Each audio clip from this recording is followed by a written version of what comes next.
Richard, you go so wicked. Richard, you go so wicked.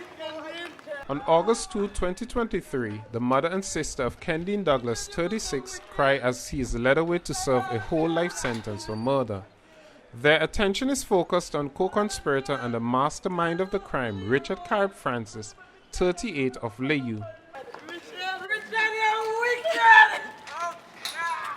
But on May 4, 2017, it was fellow Rolling Hill resident Skimmel Jacket Dunbar who fired the 4 shots that ended the lives of Police Constable Danroy Cozier, 26, and his 19-year-old brother, Nicholas.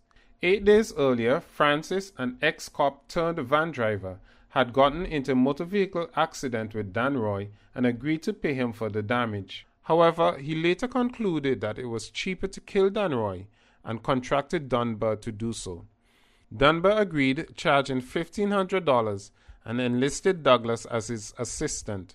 However, on the day that the men would execute their murderous plot, Danroy turned up with his younger brother at the meeting point at Sign Hill intersection. Francis lured them into his minivan, and Dunbar, who was hiding inside, shot each of the brothers twice in the head as the van drove along the Sign Hill public road. The men then dumped the bodies on the Sign Hill beach.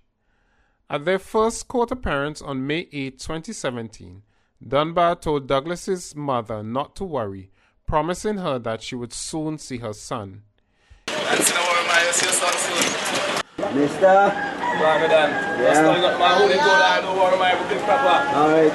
It has been 6 years, and barring the ruling of a higher court, Dunbar and Douglas are eligible for parole only after 30 years. It will be some time yet before either of them are freed, if ever. Francis, the mastermind of the crime, pleaded guilty late in his trial, thereby avoiding a whole life sentence. He has been sentenced to further 34 years in prison. With the death of the Cozier brothers, a father lost his only children, and 6 other children, namely Danroy's daughter and Richard Francis's 5 children, were left to grow up without their fathers. Kenton Chance, Eyewitness News, Kingstown, St. Vincent.